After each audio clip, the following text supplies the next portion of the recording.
Doctor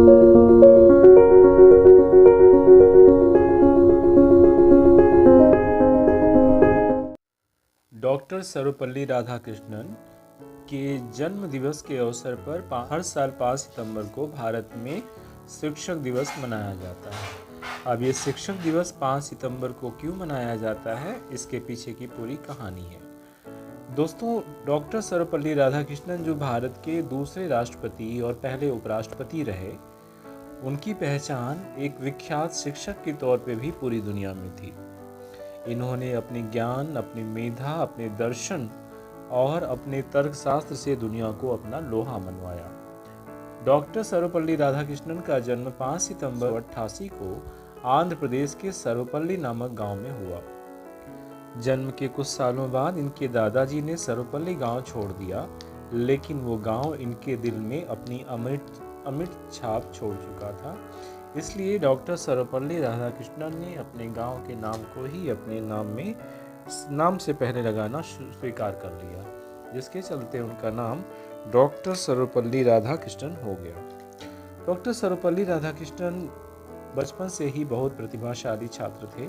scholarship के माध्यम से डॉक्टर सर्वपल्ली राधाकृष्णन ने 20 वर्ष में ही अपने एथिक्स और वेदांत पर थीसिस लिखा और बाद में मद्रास प्रेसिडेंसी कॉलेज में वो इन विषयों के लेक्चरर हो गए। बाद में ईसाई मिशनरियों का उनके जीवन पर काफ़ी असर पड़ा था, लेकिन एक आंतरिक द्वंद्व का समाधान खोजते हुए डॉक्टर सर्वपल्ली राधाकृष्णन ने भारतीय धर्म और संस्कृति पर भी अपनी खोजबीन और अध्ययन करना शुरू कर दिया। उन्होंने पाया कि जो संस्कृति और जो दर्शन है, उनका रूप इतना व्यापक है कि उस पर जो आरोप लगाए जाते हैं वो निश्चित रूप से बेबुनियाद हैं।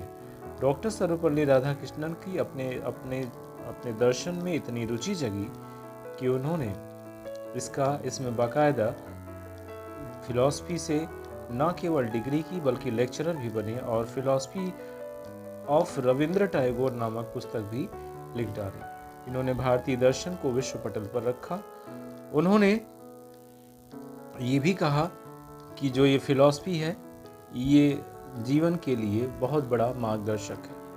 1939 में डॉक्टर सर्वपल्ली राधाकृष्णन BHU के वाइस चांसलर भी बने। डॉक्टर सर्वपल्ली राधाकृष्णन भारत के पहले उप राष्ट्रपति तथा दूसरे राष्ट्रपति होने का गौरव भी प्राप्त कर चुके थे। डॉक्टर सर्वपल्ली राधाकृष्णन एक सादगी पसंद व्यक्ति थे। डॉक्टर राधाकृष्णन मॉस्को में भारत के राजदूत थे। तब उन्होंने स्टालिन से मिलने की कई बार कोशिश की और अंततः उनकी कोशिश कामयाब होती है। जब डॉक्टर सर्वपल्ली राधाकृष्णन और स्टालिन मिलते हैं तो सर्वपल्ली राधाकृष्णन ने बड़ी बेबाकी से स्टालिन से एक बात कही। डॉक्टर राधाकृष्णन ने कहा कि स्टालिन, आप जैसे ही भारत में एक प्रतापी रक्तपाती राजा हुए थे।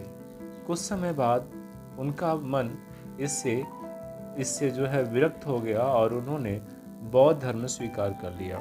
बाद में उनका धर्म के प्रसार में पूरे विश्व में काफ़ी नाम हुआ। तो क्यों ना आप भी जो है उनके ही मार्ग पर चलते हैं। हालांकि ये बहुत बड़ी बात थी स्टालिन के लिए, लेकिन उनको बड़ी ही साफ गोई से सर्वपल्ली राधाकृष्णन ने अपनी ये बात कह दी थी। इस तरह की व्यक्तित्व के धनी थे डॉक्टर सर्वपल्ली राधाकृष्णन। डॉक्टर राधाकृष्णन को न केवल छात्र अपितु प्रोफेसर साथ साथ राजनेता भी बहुत पसंद करते थे। बताते हैं कि एक बार कुछ छात्र और कुछ राजनेता उनका जन्म मनाने की अनुमति लेने के लिए उनके पास पहुंचे। तो डॉक्टर सर्वपल्ली राधाकृष्णन ने कहा कि ये मेरे लिए खुशी की बात होगी कि मेरे निजी तौर पे मेरे जन्मदिन को न मनाकर आप लोग मेरे जन्मदिन को पूरे भारत में शिक्षक दिवस के रूप में मनाएं। ये मेरे लिए सबसे बड़ा उपहार होगा। तब से 5 सितंबर को हर साल भारत में टीचर्स डे के रूप में मनाया जाता है। 1931 में डॉक्टर सर्वपल्ली राधाकृष्णन को नाइट की टाइटल दे दी गई। 1954 में उन्हें भारत रत्न पुरस्कार से सम्मानित किया गया। 1963 में डॉक्टर राधाकृष्णन को मानद सदस्य of British royal of merit की उपाधि दी गई।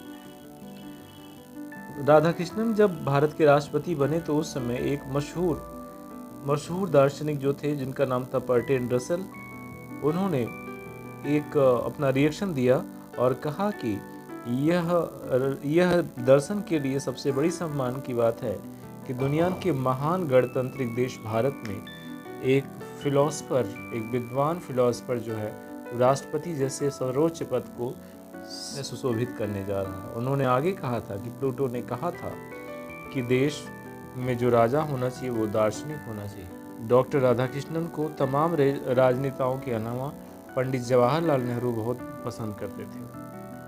कई स्तरों पर पंडित जवाहरलाल नेहरू ने डॉक्टर राधाकृष्णन की सार्वजनिक तौर पर प्रशंसा की। डॉक्टर राधाकृष्णन का मानना था कि true teachers are those who help us think for ourselves.